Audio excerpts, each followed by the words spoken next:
esta es como la última charla del programa y en realidad es un placer estar liderando este conversatorio de casos clínicos. Como haciendo un poco de recuento, este año seguramente Salvador les contó, ayer cumplimos 20 años de la especialidad. Estaba mirando y ya hay más de 100 entre residentes y egresados miembros, y estamos en muchas partes del país. Está Luz Adriana, que está en Antioquia, y acá lo que tratamos de ver en este foro es cómo muchas veces nosotros nos leemos las guías, miramos cómo es el estado del arte en diferentes patologías, pero tenemos que adaptarlo, aterrizarlo a la realidad que vivimos en cada una de las instituciones en las que trabajamos, y por eso es que este grupo de personas que representan diferentes partes del país y diferentes realidades, vamos en conjunto a analizar algunos casos clínicos. Muchas gracias a ustedes, y lo primero que quería es que nos cuenten un poco de su realidad, en dónde trabajan, cómo funciona su institución, qué volúmenes ve, cuál es el rol del especialista en medicina de emergencias en sus instituciones. ¿Yo? Bueno, buenos días. Ahí está sonando, sí. Sí, ¿me oyen todos bien? Sí. Mi nombre es Lina Quintero, soy emergencióloga de la promoción del 2018.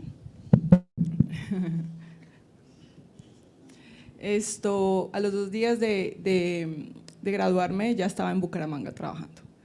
Entonces, yo soy de allá, soy Universidad Industrial de Santander, actualmente soy docente allá en la UIS. Y pues realmente hay 5 centros grandes en la ciudad. Son terceros, cuartos niveles, algunos terceros, segundos niveles, sí, más o menos. Porque el tema de la seguridad y el aseguramiento, pues, hace que los centros como que dividan y fragmenten las atenciones. Entonces, en tal sitio manejan cardiología, en tal sitio manejan estos procedimientos, en tal sitio manejan estos otros. Entonces, digamos que la integralidad que vemos, por ejemplo, en estos centros grandes, pues no se tiene. Entonces, pues yo no tengo quien me haga rápidamente X procedimiento invasivo, emergente en muchas ocasiones. Entonces, ¿qué tengo que hacer? Lo envío a otro sitio, ¿sí? Entonces, yo estoy en un tercer nivel de atención. Tengo usualmente cierto número de especialidades básicas, ¿sí? Pediatría, medicina interna, urgencias. Estamos de 6 de la mañana a 2 de la tarde un grupo, y de 2 de la mañana a 10 de la noche otro grupo, y en la noche medicina interna no hay. Y hay el intensivista, pues, que se queda a cargo de las emergencias, las eventualidades en pisos o el paciente grave en urgencias. Obviamente los médicos generales que quedan a cargo en observación. Y básicamente, pues, estamos de lunes a sábado, los domingos no, ¿sí? Entonces el domingo tampoco hay urgenciólogo, ¿sí? Entonces, más o menos son una atención de 300 pacientes en promedio por día. Tenemos divididos como 3 sedes, que básicamente lo que estamos haciendo es hospitalizar a nuestros pacientes en diferentes sitios, porque el volumen es tan alto que una sede no es suficiente. Entonces, ponemos los pacientes hospitalizados de X o Y patologías en ciertas sedes, pero más o menos son 300 pacientes por día. No sé cuántos tengan ustedes en sus diferentes centros, pero pues 300 es un volumen grande. Y súmele a eso, pues, que la hospitalización no es superior a 300 camas. Entonces, imagínense el volumen que entra y que se remansa y que se espera. Súmele la cirugía programada y las selectivas y las cirugías emergentes, ¿no? Claramente. Bien, gracias, Nina. Buenos días.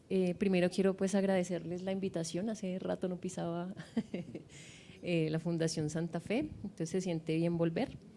Mi nombre es Jenny Torres, yo soy emergencióloga, pues, del programa del Rosario con la Fundación Santa Fe.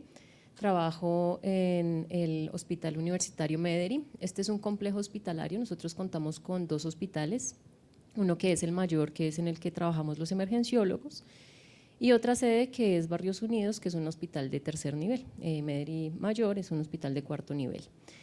Les voy a hablar del Mayor, sobre todo. Mayor es un hospital que cuenta más o menos con 495 camas hospitalarias y urgencias tiene casi 200 camas. Eso depende de a quién le pregunten, ¿no? Entonces, si le preguntan a la parte administrativa, pues son 98 camas en urgencias, pero si le preguntan a la parte asistencial, a veces sabemos todos que eso se puede fácilmente duplicar. Nosotros tenemos dentro del servicio de urgencias el área de reanimación que cuenta con 5 camas. Tenemos una sala que llamamos Salem, que es una unidad que pretende ser una unidad de tránsito rápido. A veces la confunden con la UCI, pero no. Y tenemos desde el año pasado, tenemos una unidad de ACB que tiene 7 camas y tenemos 3 salas, digamos, de observación general que están pensadas para tener un máximo de 14, 15 pacientes por sala, pero pues en alguna de esas salas podemos manejar entre 80 y 120 pacientes dependiendo del momento. En general, pues digamos que somos un hospital grande, hemos logrado crecer en número de los emergenciólogos, todavía no somos todos los que quisiéramos. En este momento somos 5 y nos encargamos básicamente de manejar el área de reanimación y el área de la unidad de Salem, y desde hace ya 3 años estamos apoyando las salas de observación general. Eso es por ahora. Bueno, buenos días a todos, muchas gracias igual por la invitación. Yo vengo del Centro Hospitalario Serena del Mar, ubicado en la ciudad de Cartagena, operado por la Fundación Santa Fe Bogotá. Es una institución de reciente apertura, abrimos el año pasado, más o menos en febrero, por ende es una institución que viene en crecimiento.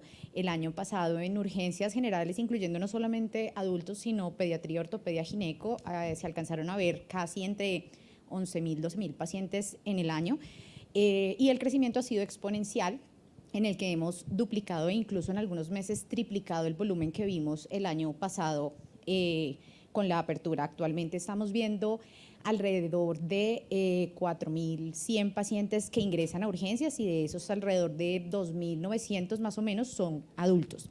Tenemos un modelo basado en especialista que, como dice la doctora Jenny Torres, todavía no somos todos los que quisiéramos ser y que queremos ser, pero pues actualmente somos 7 emergenciólogos y un médico familiarista que nos apoya. El plan inicial es que lleguemos próximamente a 10. Tenemos cobertura por el emergenciólogo 7 días a la semana, 24 horas al día, pero en la noche pues solamente hay un emergenciólogo. En el día sí, en las horas de máximo flujo, pues logramos ser varios. En algunos horarios somos 3, alcanzamos a veces incluso a ser 4 emergenciólogos, y nosotros vemos en conjunto con médicos generales la consulta.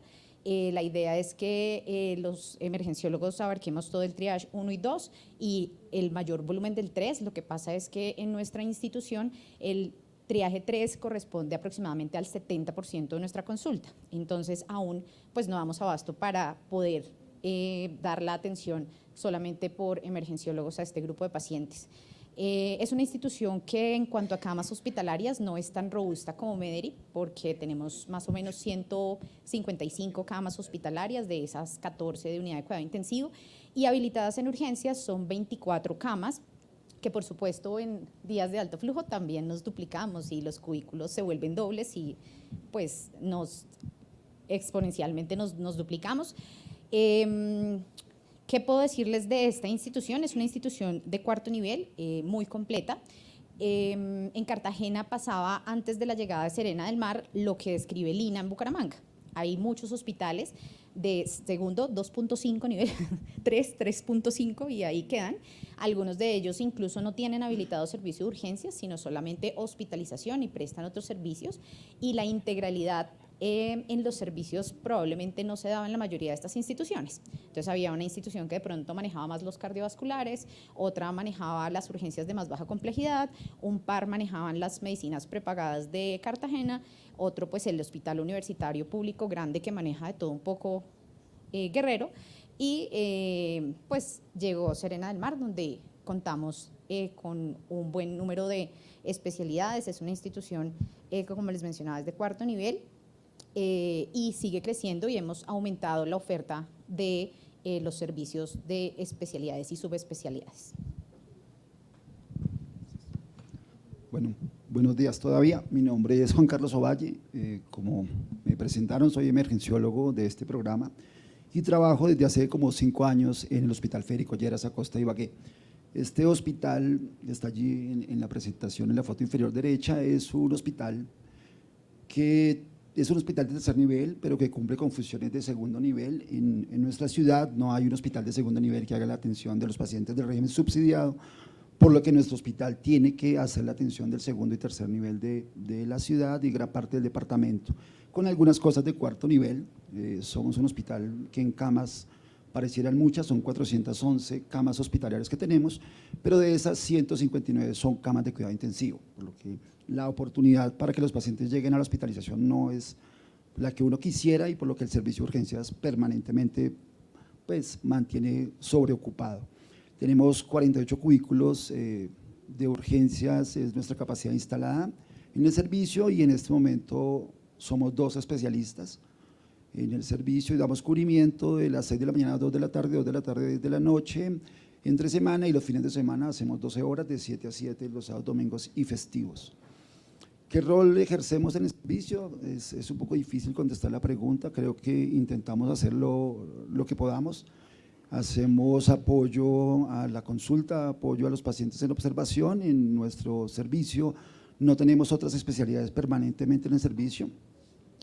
Con pediatría pasa revista, medicina interna pasa revista 2 veces al día, cirugía, el que está en urgencias es quien opera, igual que con neurocirugía, por lo que el servicio es un servicio que está a cargo de los médicos generales en compañía de los especialistas gran parte del tiempo, porque gran parte de la noche y las noches de los fines de semana están los médicos generales solos. Yo creo que el rol principal de nosotros es como intentar ayudar a organizar la atención de los pacientes en el servicio, y mientras estamos de turno hacemos la atención de primera mano de los pacientes de triage 1 y los triage 2, la gran mayoría de aquellos que tienen una condición que pone su vida en riesgo, estamos nosotros allí para hacer esa atención inicial. Digamos que más o menos eso es lo que hacemos. Muchas gracias. Claro, y por favor, Juan Carlos, pásale a Luz Adriana el micrófono. Quiero saber 2 cositas. ¿En sus instituciones hay personal en formación? ¿Qué nivel de formación? ¿Estudiantes, residentes, internos? Y la segunda pregunta, ¿qué rol están desempeñando en la parte académica? Digamos, ¿ustedes se encargan de capacitar los médicos generales o en general las personas que están como a cargo? ¿Hacen ese tipo de sesiones, no sé, como pedagógicas? Hubo un tiempo que tuve internos de otras universidades, de la Unipamplona y de la UDES, pero ahorita no está activo el proceso. Sé que en ginecología, en neurocirugía y en neurología los internos de la UDES van con otras especialidades, pero urgencias como tal no. Hay una propuesta de que los internistas roten en urgencias prontamente, pero todavía no es tan tangible, los residentes. En el Hospital Universitario Mayor, pues tenemos convenio con Universidad del Rosario, específicamente para el programa de emergencias. Nosotros tenemos, digamos, capacidad docente, recibimos internos de 11 semestre y empezamos a recibir internos de 12 semestre como internos selectivos. Estamos esperando a los residentes del Rosario y pues ahorita antes hacemos la revista docente asistencial en el área de reanimación SOLEM con el grupo de internos que rota con nosotros, y pues como salimos a las áreas generales, entonces hemos logrado pues tener el grupo de internos también en el grueso de urgencias, que pues es como lo más importante, porque pues ahí es donde, digamos, con respecto a lo que decía Cindy, por ejemplo, nosotros el triage 1 es el 0.5% y el triage 2 es el 10%. Entonces nosotros estamos manejando casi un 70% de triage 3, que se está manejando en las salas generales y con los que los internos no tenían como ese contacto. Entonces logramos llevarlos a esa área. Nosotros no tenemos actualmente en urgencias personal en formación. En la institución hasta el momento ha rotado solamente una residente de pediatría, pero está en el proceso de que empiece a rotar personal en formación de pregrado y posgrado, pero pues todavía no los tenemos. Y sí hacemos actividades, digamos, de académicas, de revisión. Cuando hacemos las reuniones del servicio, hemos intentado hacer reuniones académicas con los médicos generales con el fin de estandarizar procesos, de tratar de mejorar el proceso de atención con los médicos generales que tenemos actualmente. Una mensual. Ok, nuestro hospital sí tiene un número grande de internos, creo que son más de 100, aquí hay uno, son cerca de 100 internos que tienen una rotación obligatoria por el servicio de urgencias y sí somos nosotros especialistas de urgencia los que estamos como a la cabeza de esa rotación. Intentamos revisar tema con ellos, por lo menos un tema que expone cada uno de ellos y somos quienes los evaluamos. También hacemos una reunión mensual con los médicos del servicio con la intención de organizar la atención y la revisión de guías y documentos para mejorar los procesos. Igual que con el personal de enfermería, intentamos allí como generar algo de educación médica continuada para poder hacer atenciones un poco más adecuadas en el servicio. Gracias. Parece importante la pregunta que hiciste, Rosario. Bueno, entonces ya entendemos un poco como el contexto y la realidad que vive cada uno. Y vamos a empezar a analizar algunos casos. Estos casos llegaron acá, pero son casos que pueden llegar a cualquiera de las instituciones. Entonces, este es el primer caso clínico. Miércoles, no traje la gafa. O ayer. Sí, leo aquí, bueno, estoy. Hace 3 meses no asiste a hemodiálisis por decisión propia, remitida por la doctora Jiménez, no síntomas respiratorios, antecedentes de enfermedad renal crónica, fístula en miembro superior derecho, no antecedentes alérgicos, saturando 100%, dolor 0, signos vitales, tensión de 160/96, frecuencia cardíaca de 110, frecuencia respiratoria de 18, temperatura 36.4, Glasgow 15. 32 años. Bueno, entonces la primera pregunta que le haría a Jenny es una pregunta relacionada, es ¿qué escala de triage usan ustedes en su institución? Y según su criterio del triage, ¿qué triage hubieran asignado a este paciente? Bueno, nosotros en la institución tenemos una escala de triage de 5 niveles. Estamos en proceso de modificación de esa escala de triage porque el triage es hecho por médicos. Entonces, la escala de triage tiene un componente subjetivo un poco importante, ¿sí? Estamos tratando de hacer el viraje hacia ESI. Digamos que visto desde la parte de triage desde médico, pues uno pensaría que es un paciente que es un triage 2, básicamente porque entiende uno la gravedad de no tener diálisis en los últimos 3 meses y podría asumir que es un paciente que puede tener alguna alteración hidroelectrolítica, o que podría tener alguna complicación asociada a la falta de diálisis. Igualmente pues tiene los signos vitales con tensión arterial elevada, frecuencia cardíaca elevada, se encuentra saturando bien con buena frecuencia respiratoria y digamos que desde el médico uno pensaría que este lo va a calificar como un triage 2. Si nos basamos en una escala un poco más estandarizada, que es ESI, pues digamos que es un paciente que no está en inminencia de un riesgo vital, ¿cierto? No es un paciente, pues digamos desde ESI no sería un paciente que usted necesite manejarle inmediatamente algo, pero si usted va a la parte de los signos vitales y las alertas, pues este paciente también por frecuencia cardíaca pasaría a ser un triage 2, entonces sería clasificado como un triage 2. Gracias, Jenny. Una pregunta que también me parece importante para todos es ¿quién hace el triage en sus instituciones? Enfermería. Enfermería. Sí, también, enfermería. ¿Médico? Bien. Bien, entonces. Sí, claro, sí. Digamos que el MEDRI es una institución que está manejando, hacia 2022 manejó 154.000 ingresos por urgencias. Entonces, digamos, lo que se ha venido manejando es triage por médico para garantizar la atención inicial, que digamos eso podría debatirse ahí visto desde la norma, ¿no? pero el objetivo del triage médico es hacer el filtro y hacer una derivación que se considere de pronto más segura cuando es necesario derivar el paciente. Ahorita, como les digo, el plan a futuro, esperemos que sea a mediano plazo, es hacer el viraje hacia triage por enfermería con un sistema de clasificación un poco más estandarizado.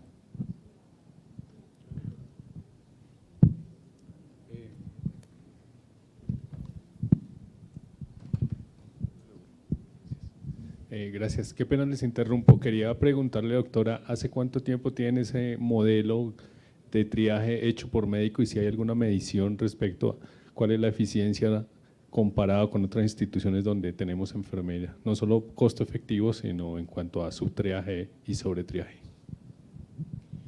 Ese sistema de triage está hace más de 7 años.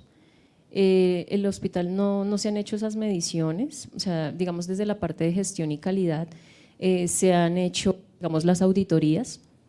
Lo que se ha evidenciado, que es también parte del problema y por qué queremos hacer el viraje, es que hay un subtriage y muchos de los pacientes que se clasifican como 3 deberían ser triage 2, porque, digamos, si uno tiene en cuenta ESI o Massachusetts o otros sistemas de triage más estandarizados, pues digamos que ahí no se están cuantificando como los recursos, no, entonces digamos que sí hay un subtriage. Y digamos, escuchándolos, uno espera que un triage 2 sea un 15, un 20% del ingreso que llega por urgencias y nosotros, como les dije, en las estadísticas de 2022 tenemos un ingreso del 10%. Entonces, el triage 3 es muy grande, es, digamos, un problema grande en el hospital porque es el que más tiempo se lleva, en donde a veces se presentan más complicaciones, pero no se ha hecho esa comparación con las otras instituciones. Entonces, tampoco se han hecho estudios de costo-efectividad en relación a si triage por médico o triage por enfermería es más costo efectivo o no. Para nuestro caso, como les digo, la indicación es que el volumen es muy grande y se necesita asegurar esa consulta de primera vez que nos exige la norma. Entonces ahí tenemos esa situación. Nosotros tenemos 2 consultorios de triage. El triage hay consultorio de triage para adultos, no hay consultorio de triage para pediatría. Nosotros en principio no atendemos pediatría, entonces no hay un triage diferenciado como en otras instituciones. Si llegan niños entran al mismo triage de adultos y se ha hecho un sistema de triage fast track para la parte de salud sexual y reproductiva. Ese triage lo maneja enfermería. Muchas gracias. Doctor Line, ¿vas a decir algo o Cohen tiene una pregunta? Tengo una pregunta, sí, gracias. Pero creo que iba como construida al principio para Jenny, pero es para todos. En ese contexto y entendiendo cómo funciona el triaje y sabiendo que en la interpretabilidad inicial de la norma, que es lo que quieren cambiar, había la opción de decirle a la gente que ya había sido vista, entre comillas, y se fuera. Ustedes, en todos los que están ahí, ¿tienen alguna política de no derivación, de no atención, con o sin escritura completa de historia, que es lo que dice la bendita norma y es la parte peligrosa ahí, de que la gente, por ejemplo, por decir alguna institución, los ven y es 3-4, entonces esperan 3 horas un bus para que los lleve a otro lado de la ciudad y esperen allá 6 a 8 médicos durante 3.000 personas, como en algunas instituciones de la ciudad? ¿Ustedes tienen una política de derivación fuera de su servicio o de no atención de esa entrada de urgencias? Bueno, en mi caso, bueno, para aclarar, no tenemos pediatría actualmente por temas de habilitación, hace muy poco cerramos pediatría, entonces pues antes los pacientes pediátricos todos pasaban, que era pues obviamente mucho más difícil y el volumen aumentaba mucho. Entonces eso pues en cierta medida relajó un poco la entrada de cierto número de pacientes. Tenemos 2 consultorios de triaje hecho por enfermera, pero cuando colapsa el servicio por el volumen, a veces pasan algunos médicos a apoyar triaje, ¿sí? Entonces, que eso nos ha pasado. No tenemos más enfermeras que suplan la necesidad y el triaje está 3 horas, pues alguien tiene que ayudarnos a resolver. obviamente siempre van a haber cuellos de botella, ¿no? Entonces ahí entra un montón de gente y luego entra un montón de gente a ser vista por médicos y otro cuello de botella y otro montón de gente que cuando los tienen que canalizar otro cuello de botella y así sucesivamente, o sea, siempre van a ocurrir. Sin embargo, pues se procura que no se pase de cierta temporalidad para superar la valoración de un paciente, ¿sí? Entonces, por ese lado, digamos que esas son como las soluciones que prestamos.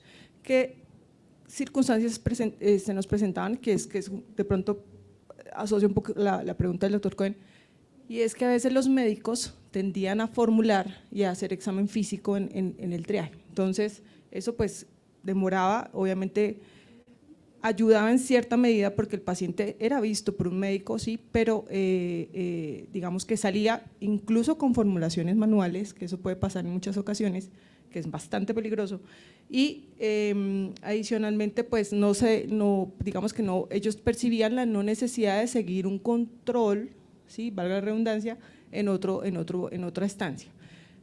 Actualmente con las enfermeras se deriva a diferentes IPS que tienen atención prioritaria, entonces usted es un triaje 4, usted es un triaje 5, sí, por favor diríjase a tal punto, pero el tema es que ellos tienen atención hasta cierta hora.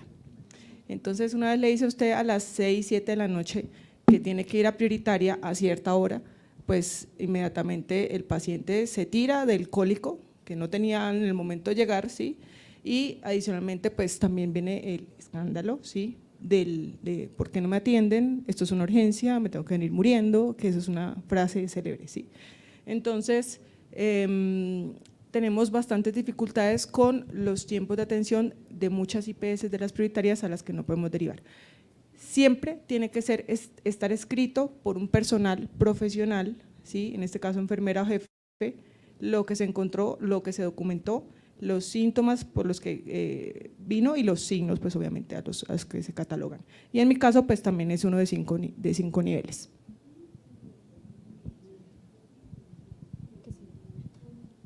Yo pensé que ya la había respondido, pero digamos que lo que tienen son con los convenios con la EPS para hacer los llamados o pues enviar los pacientes a cita prioritaria, ¿sí? Igual, digamos, dentro de lo que se revisó de la estadística, entra como un 2% de triage 4. Eso no entra mucho, o sea, realmente no entra mucho y la gente usualmente lo ve el médico, no le formula ni nada, eso sí no lo hace la nota, pero con la indicación de atención a la consulta prioritaria. Nosotros no derivamos, vemos todos los pacientes de triage 1 a 5. Ok, una pregunta difícil. Creo que la respuesta en mi hospital es nosotros sí derivamos pacientes. Creo que no ha sido una decisión institucional. Recientemente las EPS, la EPS más grande que atendemos en la ciudad, que es Nueva EPS Contributivo, firmó un PGP con una institución privada, lo que hace que no nos autoricen la atención de esos pacientes. Entonces estamos atendiéndolos. Los que van con un triage 1, un triage 2, que creemos tener una condición que amenaza su vida, los ingresamos y nos toca iniciar el trámite de remisión, pero el resto de pacientes que cree la persona que hace el triage, que es una enfermera, puede trasladarse hasta la otra institución, se le indica que se vaya a la otra institución. Igual sucede con los triages 4 y 5, se derivan a las consultas prioritarias de sus aseguradoras.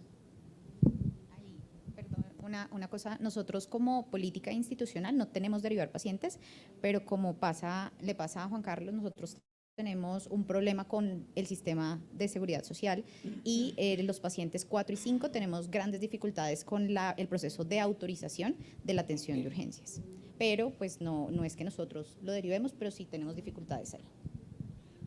Una pregunta que puede como medio aterrizar el proceso es ¿qué porcentaje de los pacientes que ven se quedan hospitalizados?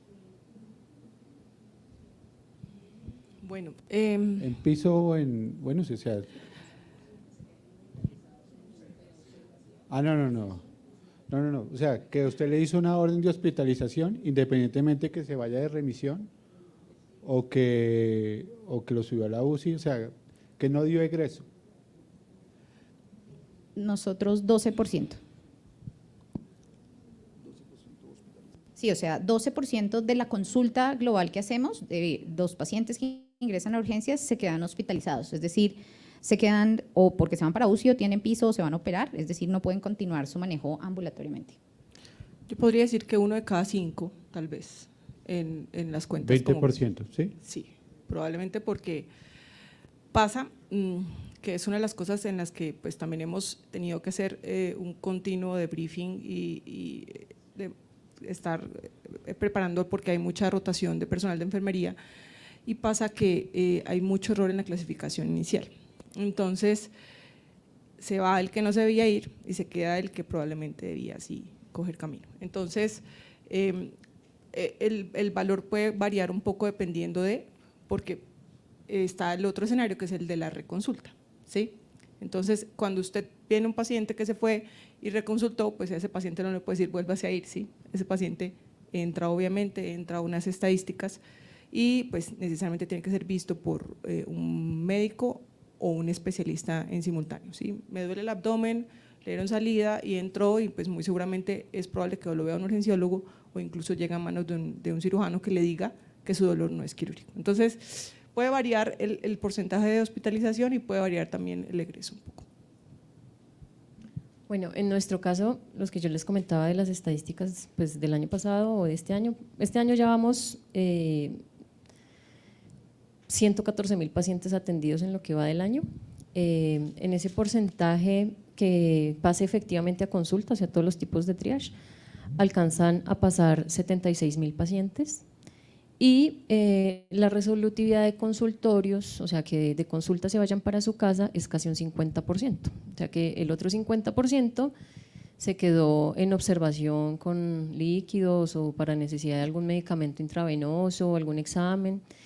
Y el otro dato que también a veces nos afecta mucho en urgencias es de esos que se quedaron y que tocó hospitalizar, en las salas se nos están quedando un 60% de los pacientes. Entonces, digamos que el tiempo desde la orden de hospitalización hacia el traslado a piso pues varía mucho mes a mes porque pues, todos sabemos que hay meses que hay una explosión de enfermos y otros no tanto, pero en general, digamos, estamos teniendo los pacientes hospitalizados entre 2 a 3 días en el servicio de urgencias.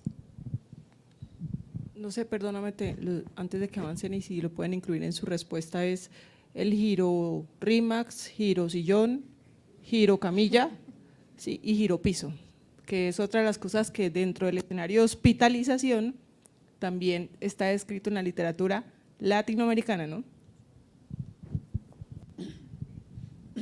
La pregunta inicial era ¿cuántos se quedan? Teniendo en cuenta que nosotros estamos haciendo la atención únicamente de la gran mayoría de los pacientes que vemos son triage 1, 2 y 3, muy pocos 4 y 5, como el 70% de los pacientes se quedan. Muy probablemente los que se van son pacientes que fueron supraclasificados o mal clasificados en el triaje. De resto todos, o la gran mayoría de todos, entran a observación y de esos como un 40 o 50% de pacientes llegan a piso y otros terminan tratamientos dentro del servicio de urgencias. Y digamos que el término hospitalización en urgencias es un término que intento no usar y digo que no lo usen para que no se acostumbre los demás, pero sucede que tenemos pacientes que terminan tratamiento antibiótico 5 y 7 días en el servicio de urgencias, digamos, eso pasa con frecuencia. Lo que preguntó al respecto de, no tengo el dato de sillas, rotación, RIMAX, reclinable y camilla. En un comienzo dije tenemos 48 cubículos habilitados en el servicio y tenemos días de 100, 120, 130 pacientes en el servicio. Podrán imaginarse allí cuántos estarán en sillas y cuántos en otros tipos de lugares para estar mientras están en el servicio de urgencias. El giro silla, por supuesto, no lo tenemos, perdón, pero por lo menos nosotros hasta el momento no pasan más de 24 horas que un paciente esté sentado. Usualmente en menos de 12 horas logramos ubicarlo, pero desafortunadamente sí, esta operación de hospitalización en urgencias, pues sí la tenemos, e incluso ese 12% hospitalizado, un 70 a 80% dependiendo del mes, puede culminar su ciclo o su tratamiento o su estancia hospitalaria, su ciclo de atención se cierra en urgencias, porque no son remitidos y pues porque tampoco son, digamos, exacto, no son autorizados para continuar su ciclo de atención en la institución. Sí, es que quería tenía dos reflexiones de todo lo que ustedes están hablando. Una, cuando vi este triage, yo realmente no sé cuál es el motivo de consulta del paciente, o sea, no le veo cuál es la urgencia. O sea, no, por eso, o sea, es la urgencialización, ¿no? Sí, no, o sea, pues siendo muy malo, qué pena con esta apreciación, pero pues prográmele la diálisis y hágasela ya, porque tiene que entrar a urgencias, no sé. Pero bueno, entonces, por ahí definir el triage de ese paciente, pues sí, o sea, en mi corazón dice, hijo de madre, si ya 3 meses en diálisis, pero pues ¿quién le manda? No sé, digo yo. Mi corazón dice lo mismo. Y segundo, lo único que encuentro en común es que hay mucha heterogeneidad en la forma de manejo de los servicios de urgencias en el país, que algo que debería ser más uniforme y estándar para ser evaluado, ¿sí? Y cada uno resuelve su problema a su manera, teniendo en cuenta cuál es su prioridad. Entonces uno tiene varias prioridades, ¿no? O la seguridad del paciente, o lo que dice la norma, la ley, o lo que dice la academia, o lo eficiente que sea su flujo, o lo rentable que sea su servicio. Entonces, cada institución con su corazón, porque las instituciones también tienen corazón, aunque no lo crean. La mía tiene mucho corazón. Ay. No se me acaba de ocurrir. Ahorita empieza a repartir peluches. Sí, ahorita me doy peluche. Entonces, cada institución decide a qué le quiere apuntar. Nosotros tuvimos una dificultad muy grande cuando nos dimos cuenta que esa vaina de la derivación, que por ley no está permitido, y que por academia no está bien visto tampoco, nos generaba eventos de seguridad importantes. Y después de mucho esfuerzo y demostración de que eso va en contra de la seguridad del paciente, se logró hacer un cambio. Y una barrera que escuché por ahí fue, es que no nos lo autorizan. Entonces resulta que cuando la gente de caja necesitaba ingresar a la urgencia, aparecía, nuestra ley dice que son triadas de 5 niveles y que debe ser así, entonces 1, 2 y 3, pero no aparecía 4 y 5, entonces no había forma de meterlo ahí. Porque alguien administrativamente decidió que 4 y 5 no es una urgencia. Y eso nos costó, pero al finalmente no sé cómo se logró decir que sí, mire, usted institución que no fue capaz de evitar que este paciente llegue a urgencias, pues nos toca atenderlo, pero es culpa suya y le vamos a cobrar por eso. Y a pesar de eso, pues se gana algo de plática con eso. Y al final, en pro de la seguridad del paciente, de que no se nos escapan esos infartos raros que a veces no pasan, o esos dolores testiculares que terminaron en amputación de un miembro. Entonces es eso, que cada institución va resolviendo heterogéneamente como le parece y pone sus objetivos en diferentes pilares. Gracias, Gerardo. La semana pasada tuvimos una visita de la Secretaría y entonces llegó la Secretaría, entonces me empezaron a pedir estadísticas. Me dijeron, ¿cuántos trias 1B? ¿Y cuántos trias 2? ¿Y cuántos trias 3? Y ahí paró la señora. Y yo le dije, ¿por qué no me preguntan los 4 y los 5? Ah, porque eso los derivan. O sea, inclusive los entes reguladores no toman en cuenta, lo tenían dentro de la demanda no atendida. O sea, en eso está la variabilidad, que para ellos el 4 y el 5 eran los que yo le tenía que decir que eran demanda no atendida. Yo, ¿por qué voy a escribir demanda no atendida los 4 y los 5 cuando nosotros vemos del 1 al 5? Pero eso, lo importante del comentario de Gerardo, y pues obviamente yo no soy el más proselitista político ni nada de esas cosas, pero realmente, ¿quiénes son los encargados de generar los lineamientos, de generar una estandarización y todo eso? Nosotros, especialistas en urgencias, que decidimos que esta iba a ser nuestro transcurso de vida y tenemos dos opciones, o ser los que reciben la toma de otras decisiones de otras personas o ser los que en conjunto logramos, no siendo fácil, Eliezer va a decir, llevo 17 años, sí, pero si no, somos nosotros los que generamos esos cambios, de pronto a una velocidad que no es tan rápida como quisiéramos. De pronto estamos celebrando los 40 años en otros 20 años y tenemos dos opciones: seguir hablando de lo mismo o haber tenido soluciones. Pero no hemos hablado de la pobre señora. Pobre señora. Perdón, es que yo solo quería como hacer un comentario. Yo trabajé en Medellín 2 años y pues ahora soy residente de la Fundación Santa Fe, y lo que yo he podido ver del triaje es que también dependiendo de la cantidad de recursos y de lo que se permite atender, se puede ser más laxo.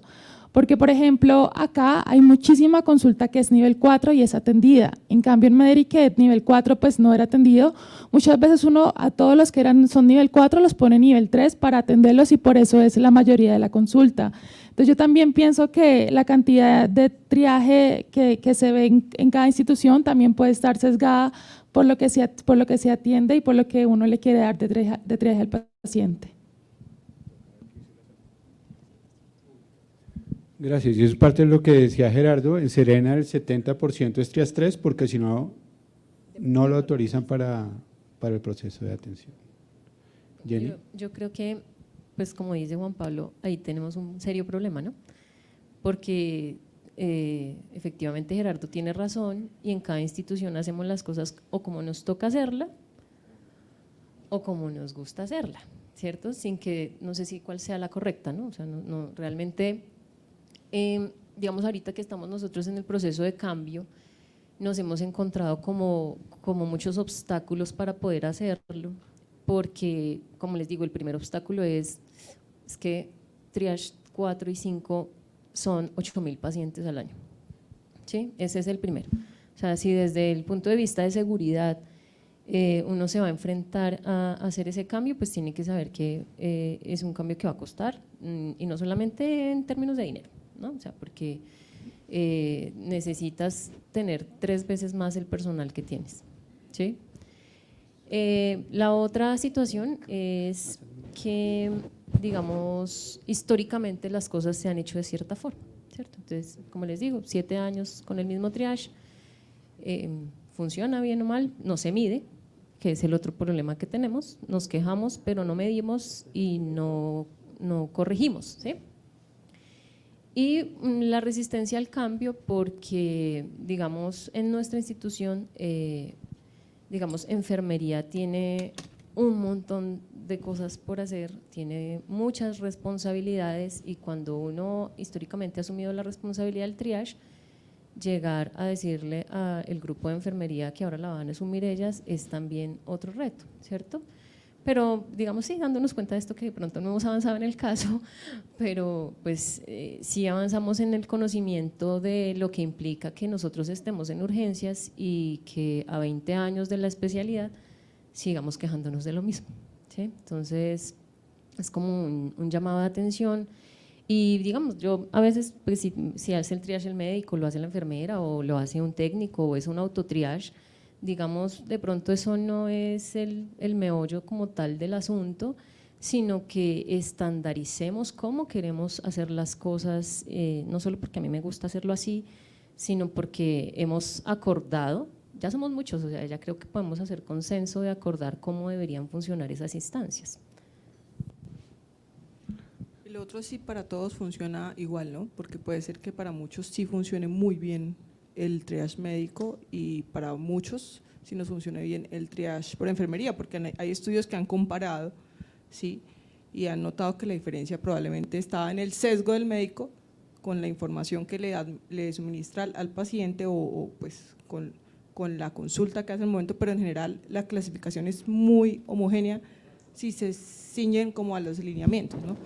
Pues a nosotros sí realmente hemos hecho pues las dos y realmente las diferencias no son muchas, excepto por el tipo de triaje que probablemente podamos estar metiendo, que creo yo que las enfermeras son un poquito más tranquilas al mandarlo para un triaje menor, creo yo, que el médico que perciba que es más difícil enviarlo a otra o derivarlo, ¿sí? Entonces creo yo que esa es la única diferencia que he notado cuando hemos tenido las dos circunstancias en mi centro, probablemente es lo que encuentro diferente, que pues nos funciona en ese caso con enfermería.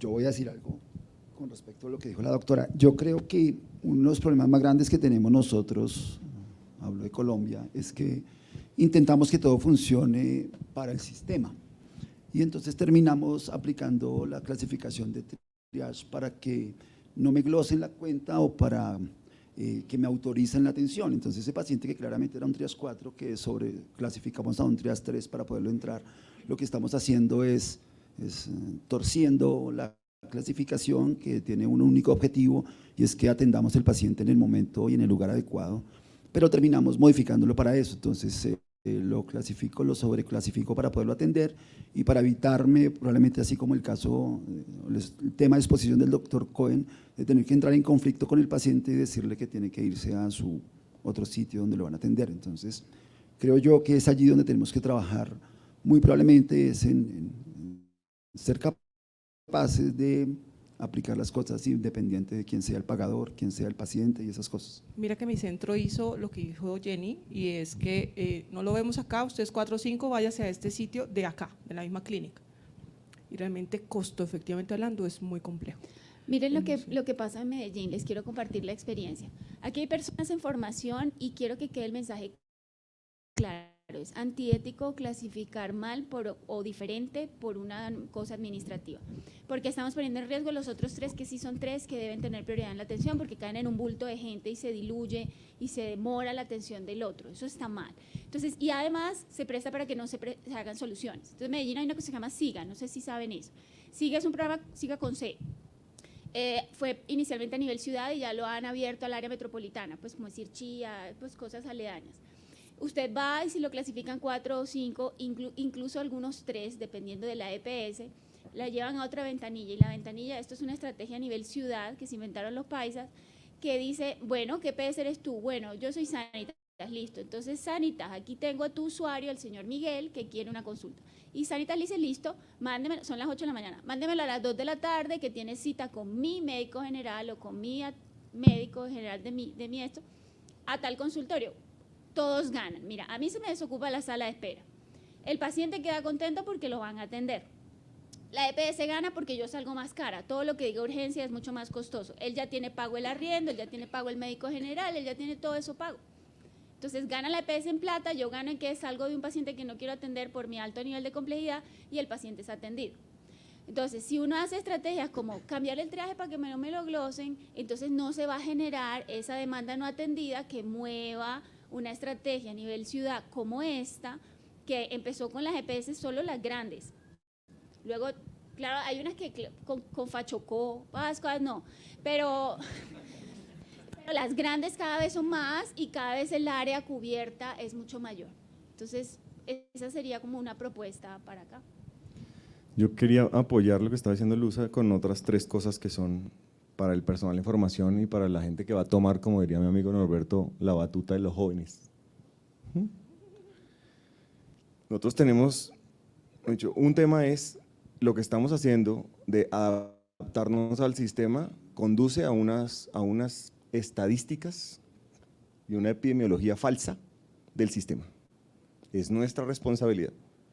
Y entonces voy a meter el segundo tema.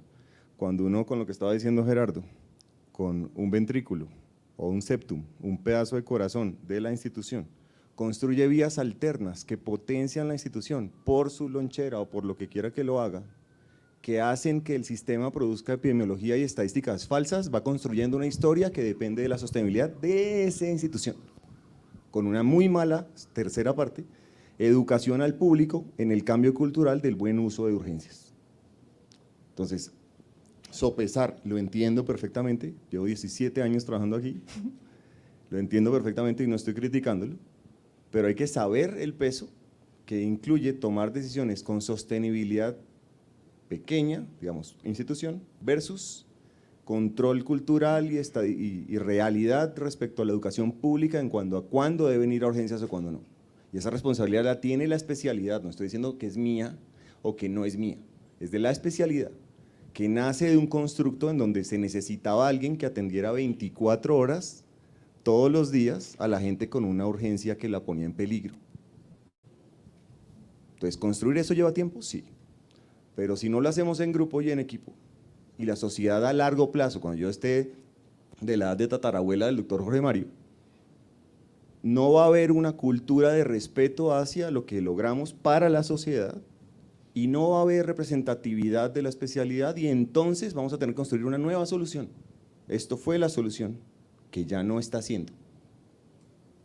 Pero es el sistema el que se nutre de nuestra información, el que percibe que todo está bien porque estamos viendo, no sé, un no poseo suficiente, como, no sé cómo es que se llama el Net Promoter Score, de triaje 4 y 5 que produce mucho dinero o que está muy bien, pero que no le estamos enseñando a la gente, por ejemplo, que no deben ir a urgencias con una estructura funcional con ciudades bastantísimo más pequeñas como Medellín, respecto a 12 millones de personas en la ciudad, que construyan una cultura de realmente un acceso a lo que realmente necesitan para que respeten la urgencia, para que vamos a enfocarnos en lo que nos tenemos que enfocar.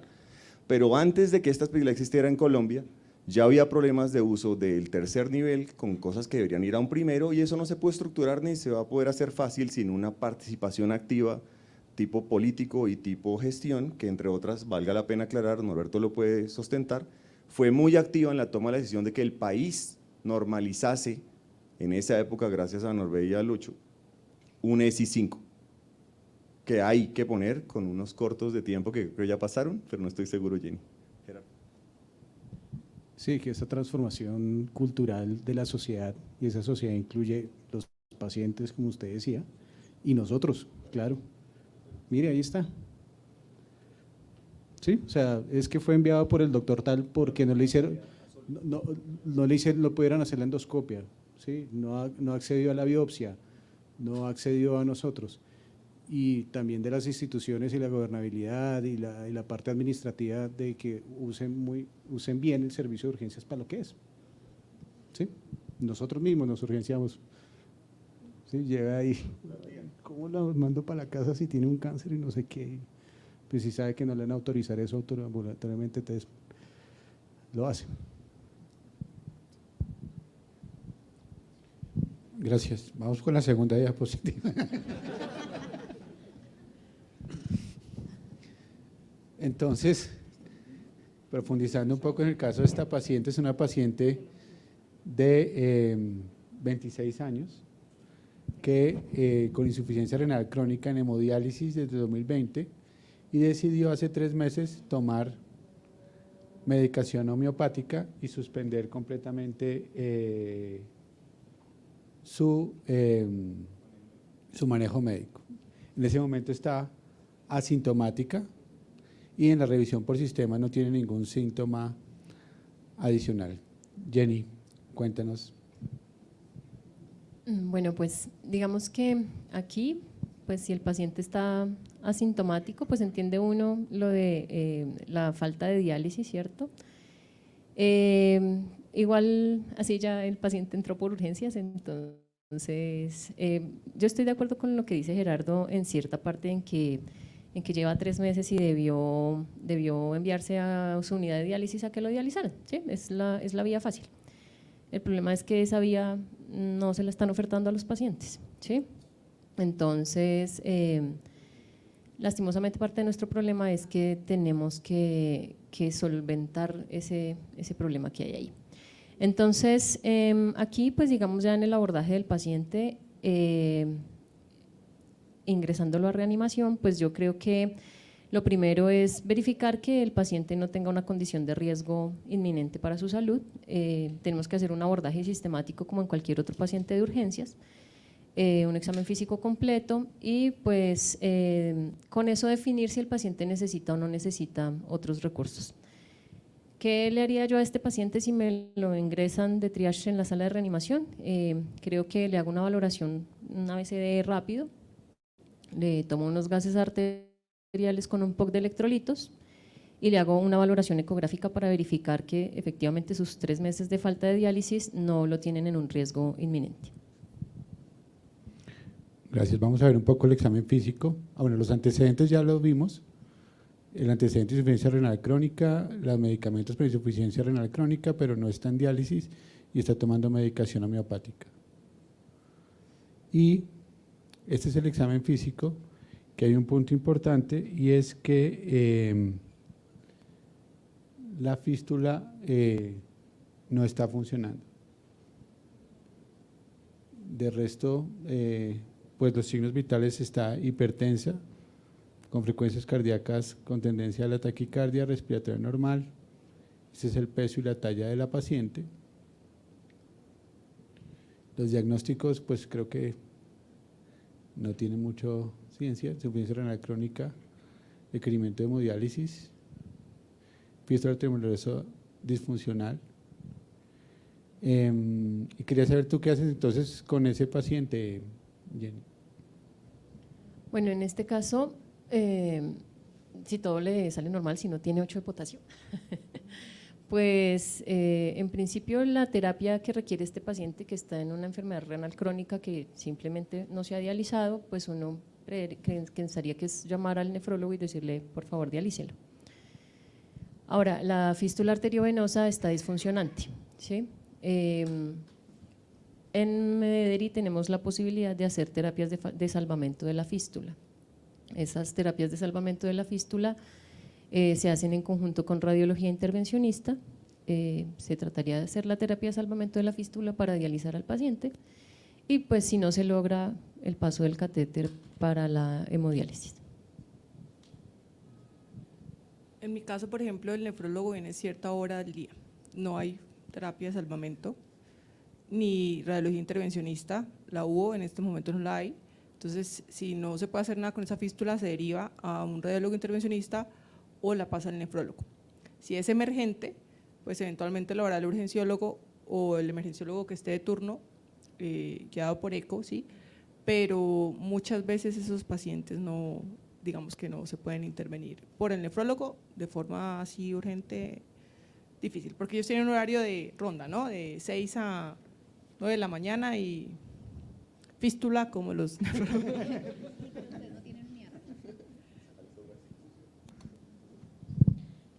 Nosotros tampoco tenemos unidad renal. Nosotros tenemos este servicio tercerizado que nos responden el teléfono, pero pues en las noches no tanto.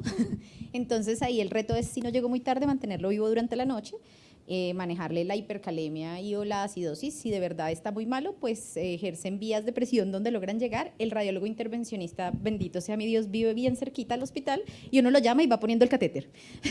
Y el servicio tercerizado de diálisis, madrugadores sí son, a las 6 ya están ahí con sus maleticas a las 6 de la mañana. No hemos tenido hasta el momento un caso de urgencia extrema que hayamos tenido que hacerlos ir a medianoche. Cuando nos toque les cuento cómo nos va, pero por lo menos sí en casos que el paciente, digamos que su estabilidad lo ha permitido, el radiólogo va en la noche, en la madrugada pone el catéter y muy puntual a las 6 se puede estar dializando.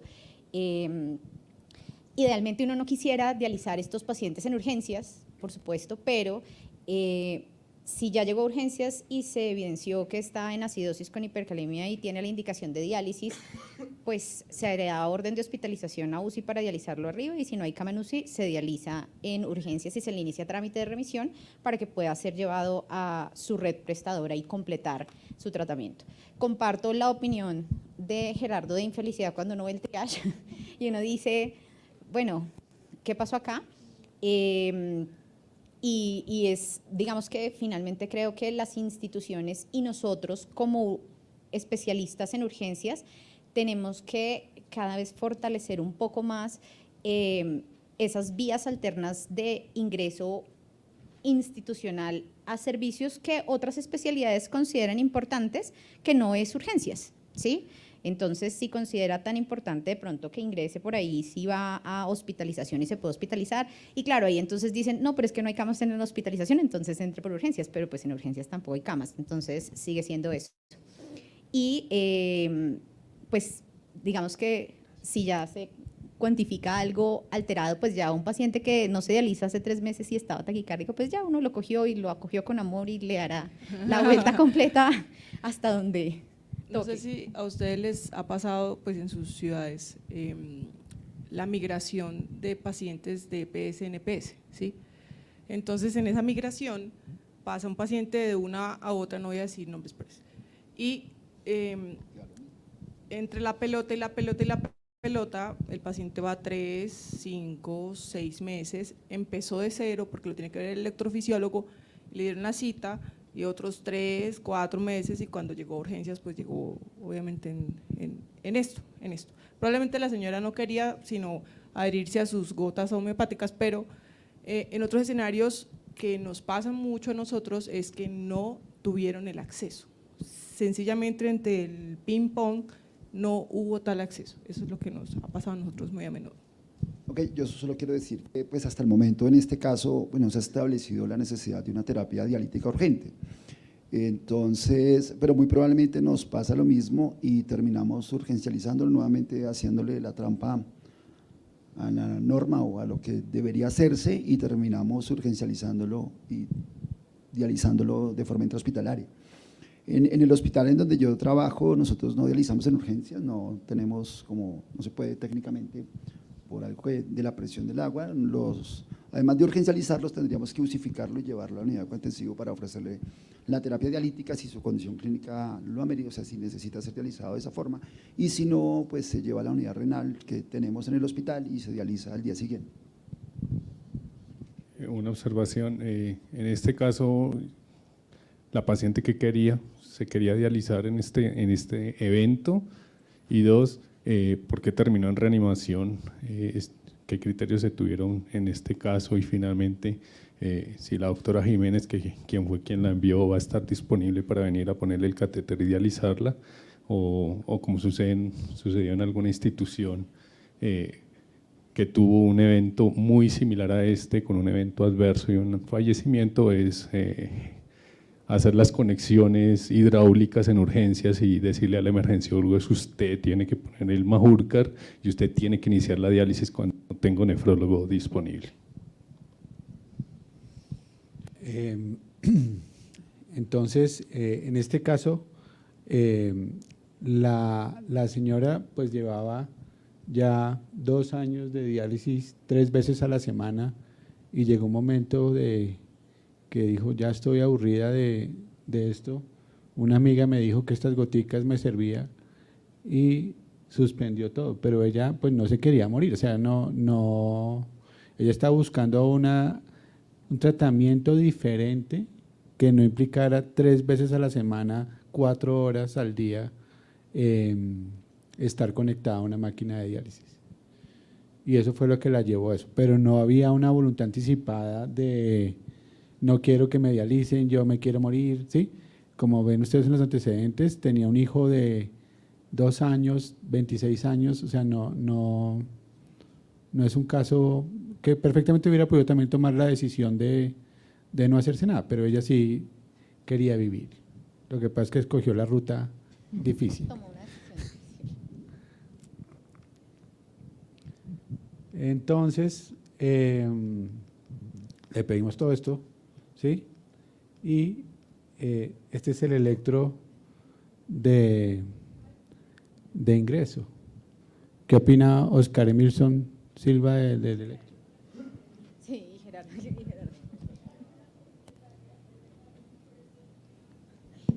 No, por eso dijimos que íbamos a llenarnos de motivación. No, el profe me vendió. Está en ritmo sinusal, llama la atención que tiene unas ondas T hiperagudas, seguro tenga el potasio elevado. Preocupa un poquito. Por lo demás, nada raro. Seguramente es una de las cosas que primero le vamos a hacer a estos pacientes.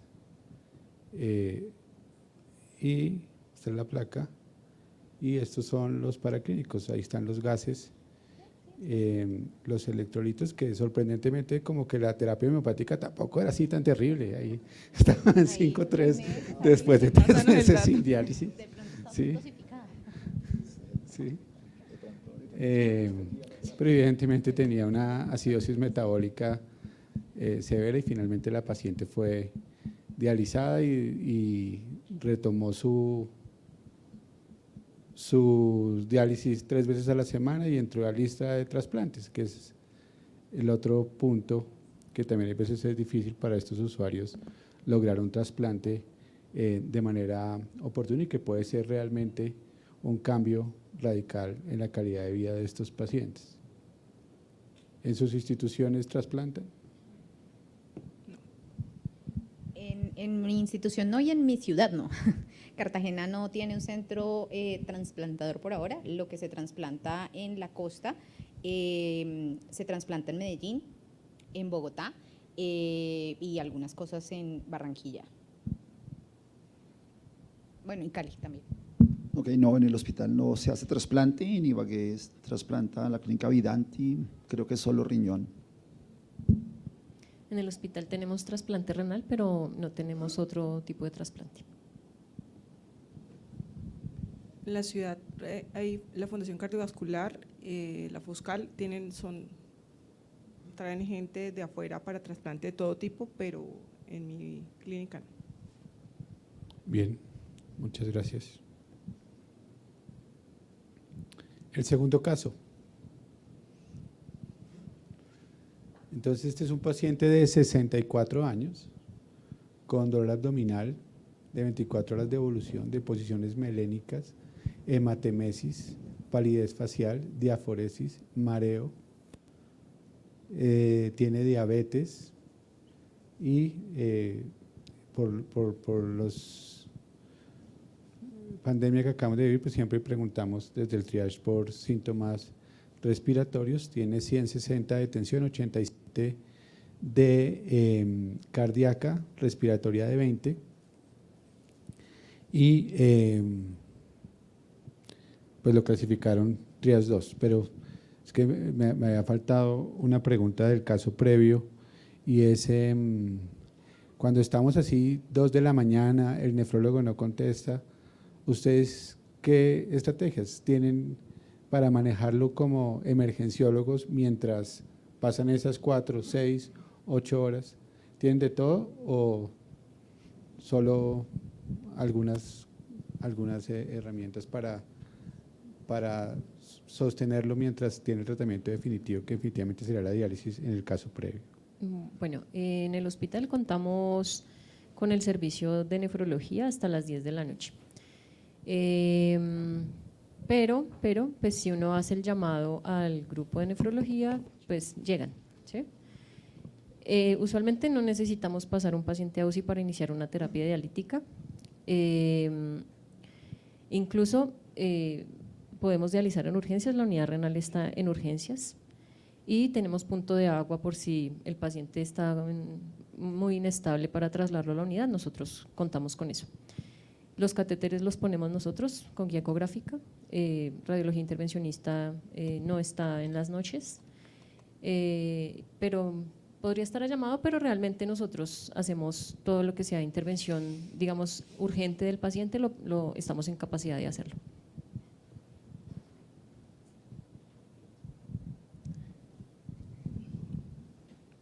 Esperen el nefrólogo, porque hasta las 10 de la noche hay urgenciólogo, entonces si está en ese rango, pues nada que hacer, nadie podría hacerle ninguna intervención de urgencias en mi centro.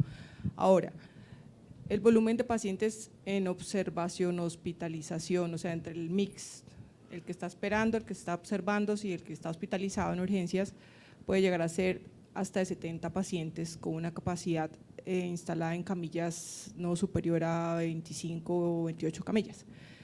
Entonces, ese paciente pues realmente no va a haber forma de que se monitorice adecuadamente con la acidemia metabólica, con el riesgo de producir pues cualquier otro tipo de cosas. Entonces, lo que se le sugiere a los médicos es que se monitoricen cuidados intermedios por lo menos. La pregunta también va a que muchas veces, y no sé qué tan frecuente se pueda presentar en sus instituciones, a nosotros nos pasa con algunas frecuencia con algunos medicamentos, es que uno le va a poner resin-calcio, callaxelate, gluconato y resulta que la respuesta es no hay. Bueno, insulina, sí. Esperemos. Digamos que sí. Yo creo que todas las instituciones podemos tener ese problema de que tengamos desabastecimiento de algunos medicamentos. En general, dextrosa e insulina, creo que en general les funciona bien todavía el stock, no hemos tenido, digamos que dificultades con que no haya insulina, sí hemos tenido déficit con otros medicamentos y podría pasar eventualmente, pero en un principio sí contamos con los recursos para el manejo médico de este paciente, ¿sí? Que si tiene algo de sobrecarga y algo de micción residual, pues contamos con diuréticos parenterales, contamos con dextrosa, con insulina, con resinas de intercambio, sí disponemos. Ok, creo yo que tenemos los insumos para la atención de las emergencias dialíticas. Podríamos dializar las 24 horas.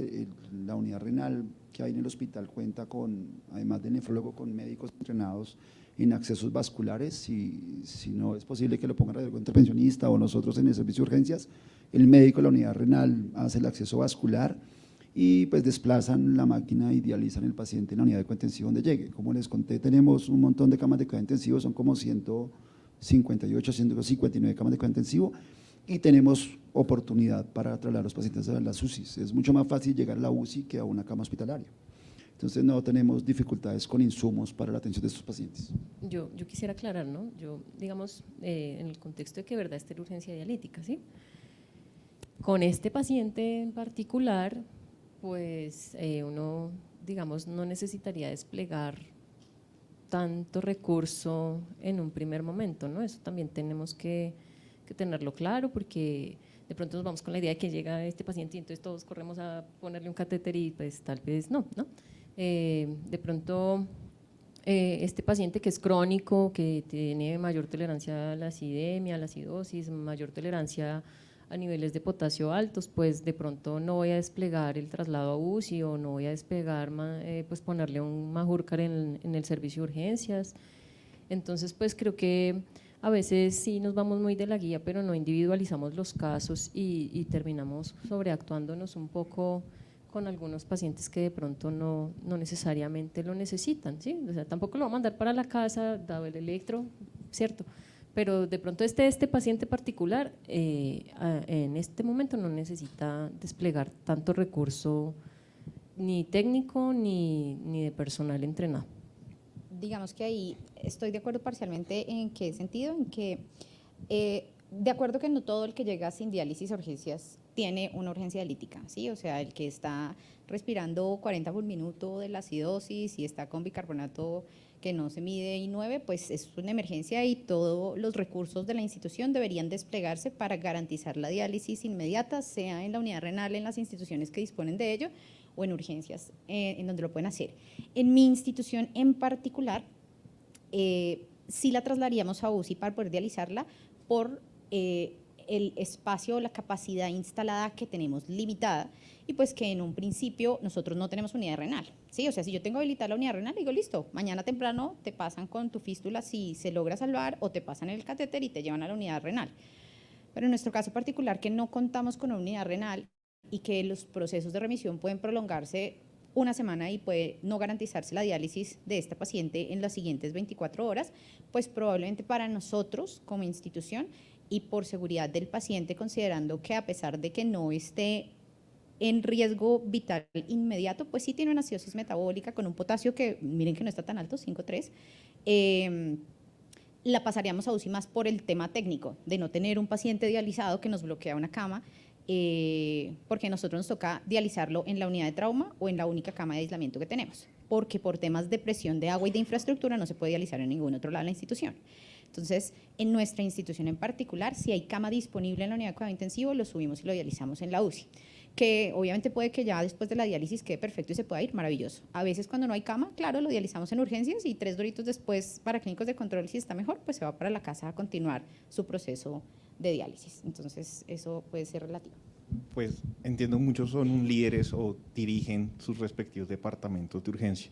¿Qué estrategias tienen ustedes? Por ejemplo, urgencia se vuelve el colchón de todo el sistema de salud, así no ofertamos los servicios. O sea, por ejemplo, en el caso de Serena del Mar, llega el paciente en diálisis, pero ustedes no tienen la máquina ahí, ¿sí? Y no les contestan en la noche. ¿Qué estrategias tiene su departamento o a nivel institucional, qué apoyo reciben para gestionar esos servicios que ustedes no ofertan, pero que aún así se les está exigiendo porque somos urgencias? Pues en nuestro caso nosotros iniciamos trámites de remisión y se hacen notificaciones pues a la Secretaría Distrital en caso de necesitar algo emergente para que nos ayuden a ubicar al paciente de manera prioritaria. Pero como es la triste realidad de la mayoría de centros e instituciones en urgencias, que no sean las ciudades grandes, o sea, las ciudades más grandes de Colombia, pues esto no es tan efectivo. ¿Sí? Entonces, finalmente lo que hacemos es, con el manejo médico al que hacía referencia el doctor Juan Pablo, pues lo tratamos de mantener con vida hasta que logremos nosotros solventar la solución o se logre un proceso eficiente de remisión que no es eficiente, desafortunadamente, en un buen porcentaje de pacientes. El problema que Lina ve con los aseguradores, que entonces esta EPS la liga, entonces pasan a esta otra, pero en esta otra tampoco está tan exitosa y entonces eso también lo vemos nosotros. No sé si una consideración pudiera ser, su IPS documenta el problema, documenta que no hay una emergencia y la unidad renal está dispuesta a hacerle la diálisis ahora. Lo traslada en ambulancia, ¿en qué ambulancia lo traslada? ¿Medicalizada, no medicalizada? ¿Lo hace sí o no? Está la opción administrativa viable. No hemos tenido el escenario con unidad renal, pero sí con otras emergencias. Y la institución cuenta con una ambulancia propia. Y en esos casos en los que tenemos que apoyarnos en la red externa e incluso en alianzas que hemos hecho con otras instituciones que ofertan servicios que nosotros no tenemos y nos dan una cita o una posibilidad de brindarle atención a nuestro paciente al que no podemos brindarle esto, se envía en ambulancia medicalizada a la institución, que va, lo lleva, se le presta esa atención, regresa y pues incluso a veces regresa para darle salida porque ya estaba resuelto, pero allá por supuesto no, porque es como una alternativa de cómo hemos establecido redes conjuntas a veces con la Secretaría y a veces con instituciones privadas que nos ofertan esos servicios para casos que necesitamos resolver de manera emergente. Yo tengo una pregunta para Luz Adriana. No sé realmente si todavía está funcionando así, pero la última vez que estuve como conversando con algunos emergenciólogos, urgentólogos de Medellín, ellos no hacían turnos nocturnos, pero hacían como disponibilidades telefónicas. ¿Funciona así ahorita o...?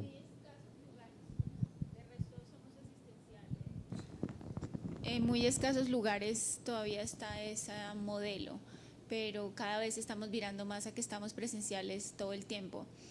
Por ejemplo, el San Vicente Fundación, que era uno de los más grandes que, voy a decirlo porque no, el jefe era cirujano y no nos quería ni 5, decía que no éramos necesarios, hasta que ese señor no se fue de dirigir urgencias, no pudo entrar el urgentólogo. Y ya entraron y hay 2 sedes, una grande Play y la de Combate, y en ambas estamos procurando o están procurando cubrir. Mi institución es cubrimiento total, o sea, eso no se puede quedar sin urgentólogo, somos 2 siempre, incluso de noche. A veces en el día 3, pero casi siempre impajaritable 2, todo el tiempo, 24/7. Bien, gracias. Yo quiero contestar algo con respecto a lo que dijo el doctor y generar una pregunta. Nosotros tenemos una dificultad grande y es que nuestra ciudad es una ciudad intermedia y hay muchas cosas que no tienen hospital, pero que no tiene nadie tampoco en la ciudad, y entonces se nos convierte en una situación muy problemática muchas cosas. Cirugía cardiovascular, hasta ahora la ciudad está empezando a hacer cirugía, digamos, con un volumen importante y muchos pacientes. Hay un sitio que operaba corazón, que opera corazón, pero que no tiene convenio con la gran mayoría de las aseguradoras de los enfermos y ellos tienen que esperar una remisión a Bogotá, Medellín, Cali, no sé.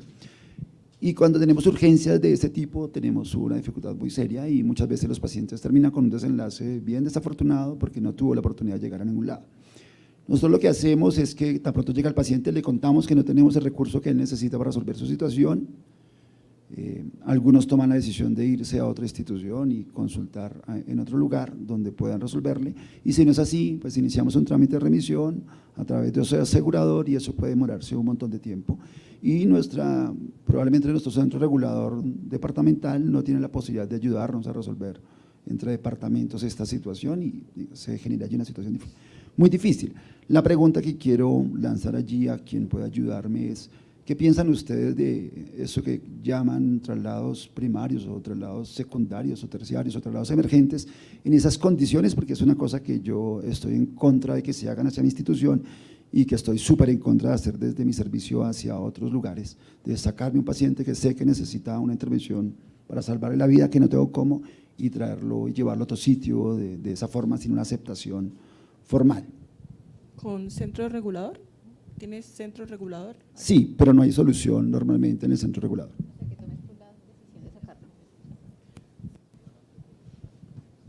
¿Alguien tiene?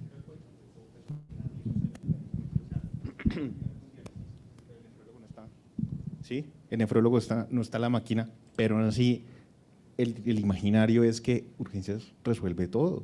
O sea, yo opero, yo dializo, yo hago todo, y el paciente, el usuario nos exige que le resuelvan. ¿Cómo lidian ustedes con eso como líderes de sus respectivos departamentos? ¿Tienen apoyo de la parte administrativa de sus hospitales para gestionar esos casos en que no tienen el recurso?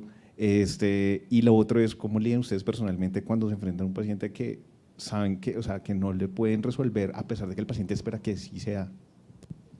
Bueno, yo quería, que… Jenny, perdón, le respondo a él y ya.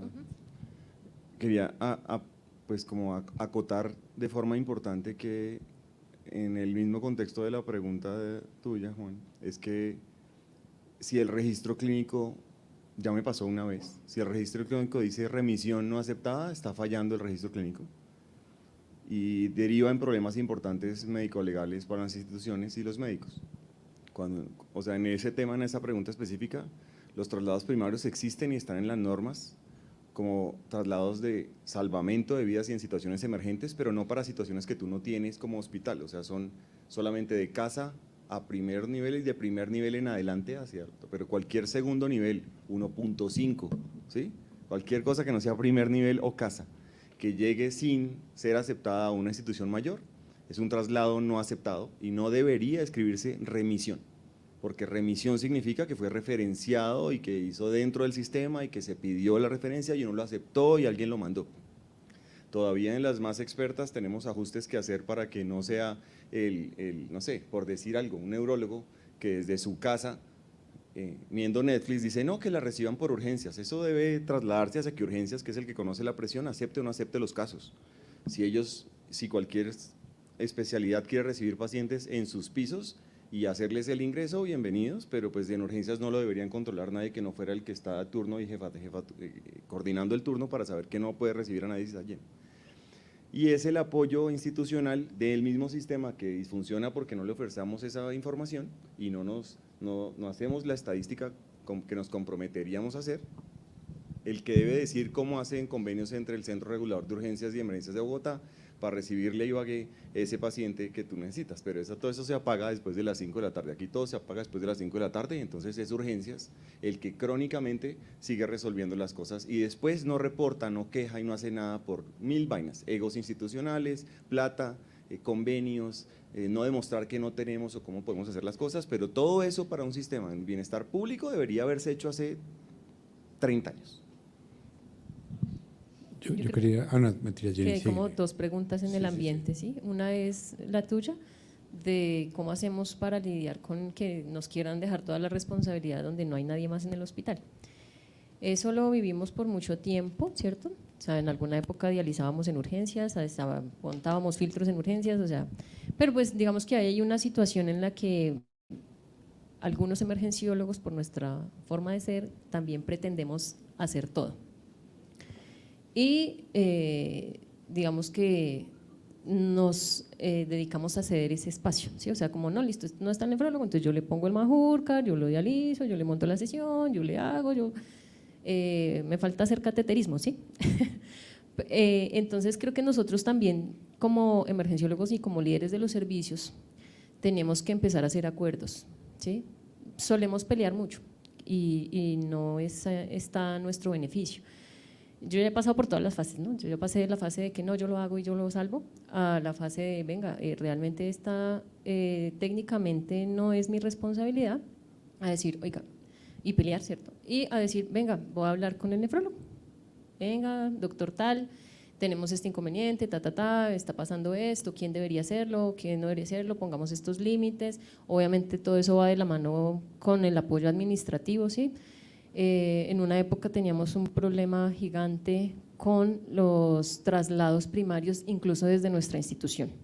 Entonces, como les digo, nosotros somos 2 instituciones, Mayor y Barrios Unidos, y de un momento a otro llegaban 2 o 3 pacientes de Barrios Unidos, nadie sabía de esos pacientes, hematomas subdurales, estatus convulsivos, la señora intubada, la que tenía soporte, y entre nosotros mismos no éramos capaces de comunicarnos.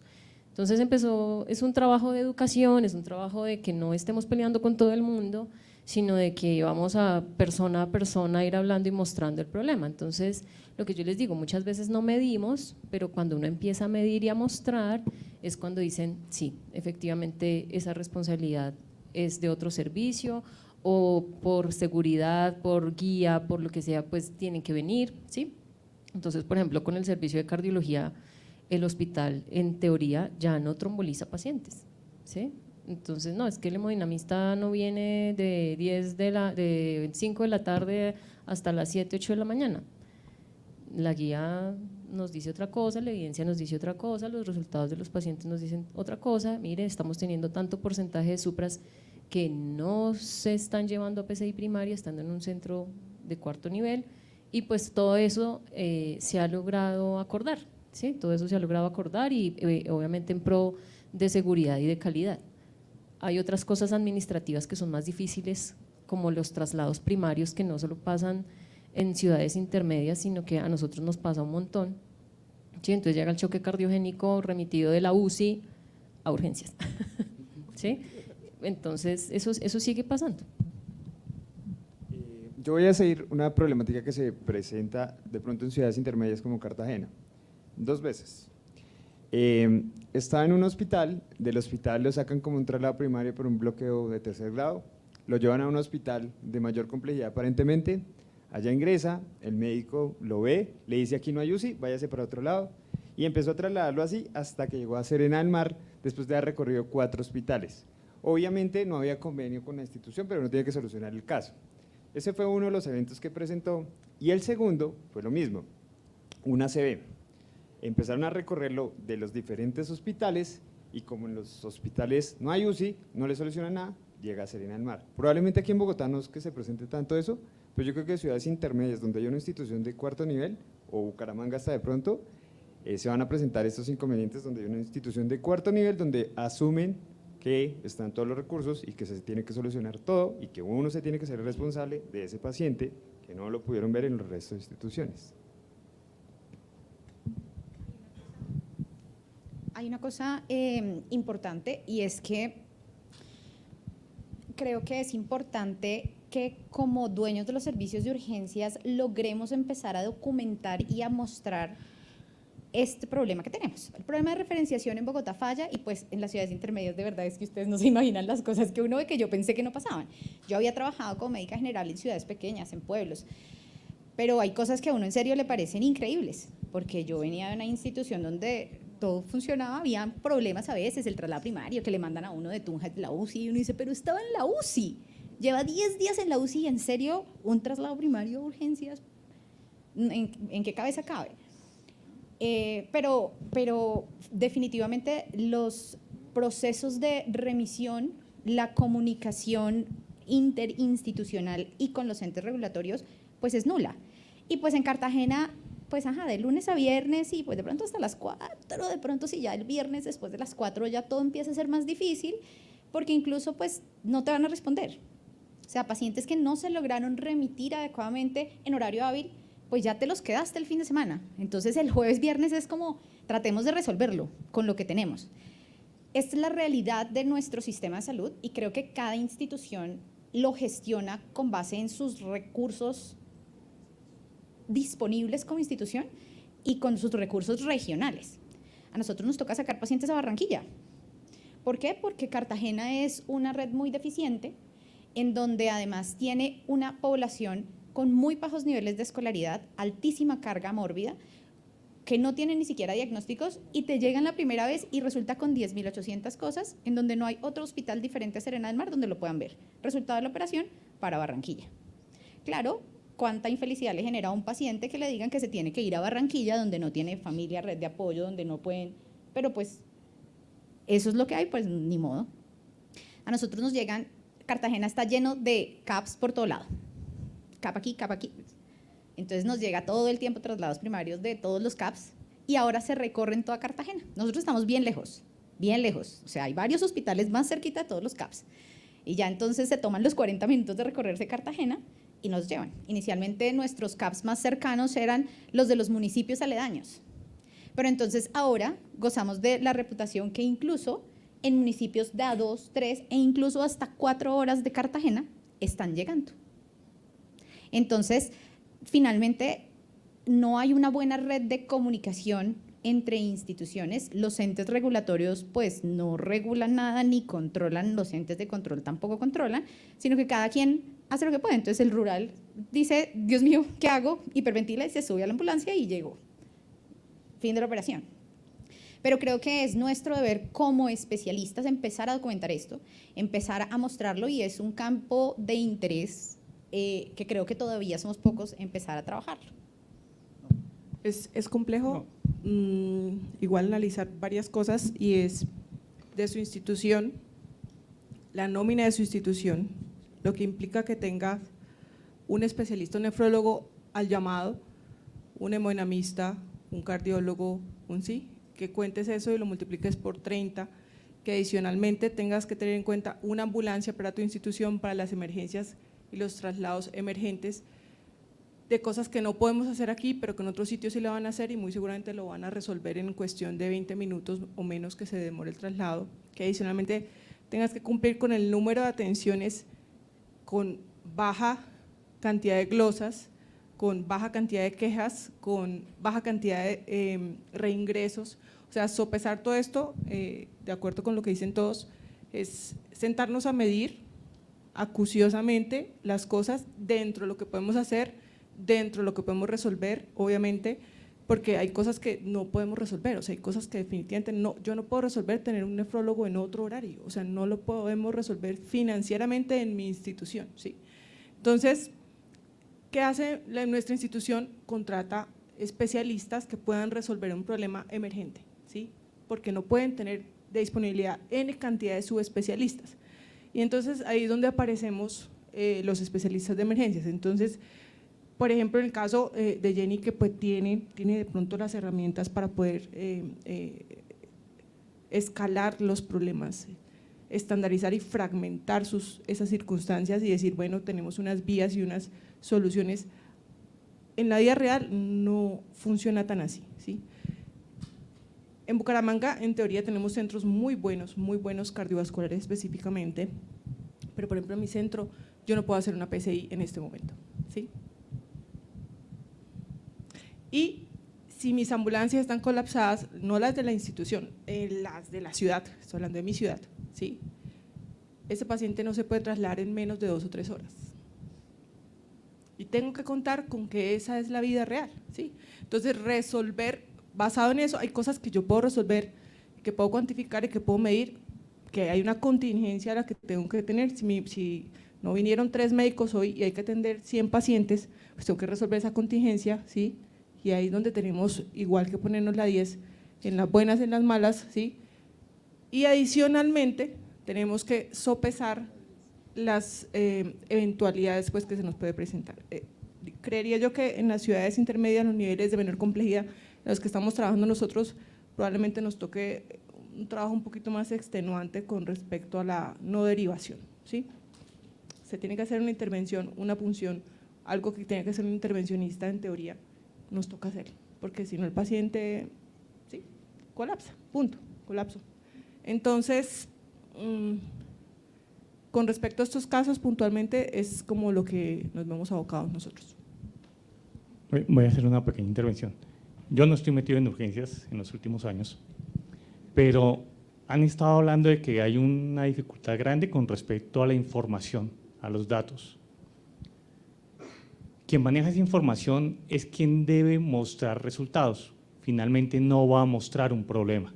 Y estamos hablando de las secretarías de salud y de entes más altos Ministerio Nacional. Todos están hablando de la necesidad de la reforma, no le voy a poner tinte político, pero a lo que me refiero es que si desde el principio la información y los datos están mal, porque empezamos a cambiar los datos del triaje para solucionar el problema del sistema, no de nuestros servicios, sino del sistema, y adicionalmente no informamos, no generamos información del problema que tenemos, nunca lo vamos a poder resolver.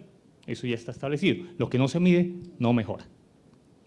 En el peor momento de la salud del país, de la ciudad, ustedes veían que las estadísticas que todos los días aparecían en los noticieros era que la máxima ocupación de las unidades de cuidado intensivo eran del 82 al 87%. Habían camas de unidades de cuidado intensivo para recibir pacientes de COVID. ¿Dónde? Si todos los que trabajamos durante la pandemia sabíamos que no había absolutamente una silla RIMAX disponible en ningún lado para atención. Pero el que maneja la información la muestra de esa forma. Entonces, una invitación. Ustedes ya son líderes de los servicios. Tenemos que mostrar qué es lo que hacemos, mostrar dónde está el problema. El problema no es el servicio, el problema es la capacidad hospitalaria, ¿sí? Porque es que si tenemos 30, 40, 50 pacientes hospitalizados en cada uno de nuestros servicios, porque no hay camas, no se los llevan, no los autorizan, pues eso es un montón y ahí es donde está la solución. Entonces es una invitación a generar más información y a generarla como especialidad y como sociedad, más allá de nuestras instituciones puntuales y únicas, ¿sí? Porque es la única forma en que podamos mostrar lo que estamos haciendo, educar a la sociedad y además que se retribuya en soluciones a nuestros problemas. Yo quiero hacer una intervención corta y yo he tenido la oportunidad, pues, en mis vidas pasadas, obviamente, de trabajar o sea, ver la medicina de urgencias y participar de la medicina de urgencias desde la parte pública y la parte privada. Y en la parte pública tal vez fue un reto gigante, pero el hecho de poder articular toda la red distrital de una ciudad que pues no es tan pequeña, y lograr como salirse uno de la zona de confort, que es a lo que muchas veces uno insiste acá, que no solamente es mirar el problema desde el servicio, sino mirarlo desde la población en donde ese servicio hace parte. Permitió organizar en total 76 instituciones porque en la costa se maneja mucho, digamos que en Barranquilla es más pasos y caminos, dependiendo del nivel de atención, y hacer uno parte de la integración y bueno, cómo va a quedar conformado cada servicio de urgencia según la necesidad de la población que está cercana a cada institución. ¿Eso qué permitió hacer? De hecho, hoy el modelo de atención que tiene Barranquilla está reconocido y certificado por calidad y reconocido a nivel latinoamericano, y realmente hice parte de ese modelo. Y la verdad, o sea, si la necesidad es ortopédica, pues dirijas esta urgencia, pero fue tratar de articular 13 instituciones en donde ya no hacía falta esa comunicación entre el ente regulador, que era como el jefe de referencia y contrarreferencia, porque ya hasta la misma población sabía hacia qué hospital dirigirse. Obviamente es articular desde los caminantes, es decir, las personas que se metían a las veredas donde la información no llega ni por WhatsApp, ni por televisión, ni por radio, ni por ninguna cosa, sino por el ser que te llega a tocar la puerta y te dice tu hospital donde te van a atender si tienes una urgencia ortopédica, de medicina interna, si sangras porque estás embarazada, y si es un niño tienes que dirigirte a tal y tal punto de atención es esta, y mientras tanto tenemos este centro de atención que es de primer nivel y podemos ofrecerte lo básico. Es llegar y tocar y sensibilizar desde la persona que no tiene conocimientos y que no tiene un acceso de salud, porque pues desafortunadamente así está un gran porcentaje de la población, hasta lograr como unificar las atenciones según especialidades. Digamos que esto pues nos tocó en COVID, nos tocó organizar hospitales que estaban designados a ciertas situaciones, pero yo creo que el salirse y el poder participar, teniendo y documentando uno lo que pues para lo que se formó, sin duda aportó y de hecho hoy día uno ve el rol del emergenciólogo desde otro punto de vista, o sea, no podemos quedarnos, y es lo que yo muchas veces insisto, en el servicio, tenemos que salirnos porque realmente afuera la comunidad espera mucho de nuestra especialidad y sí que tenemos potencial para hacerlo, o sea, es una cosa realmente, indiscutiblemente, bueno, ahorita nos vamos a reunir como 80, pero solamente es un posgrado y solamente es un posgrado que multiplicado por los posgrados que existen ya es una masa crítica que podemos empezar a tener eco no solamente en las urgencias de los hospitales, sino pues ya buscando una forma de mostrarnos de manera diferente. Era como lo que quería aportar. Muchas gracias. Yo creo que estuvo tan interesante la conversación que con estas 2 diapositivas fue suficiente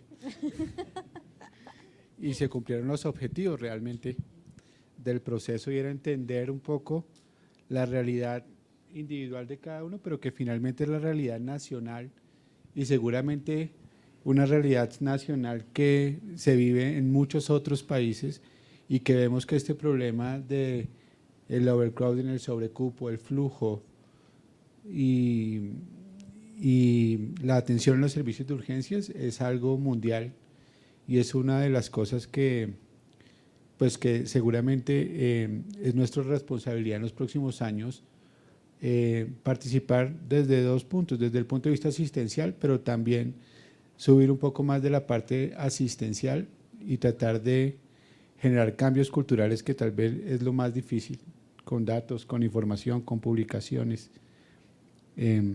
Muchas gracias por su participación.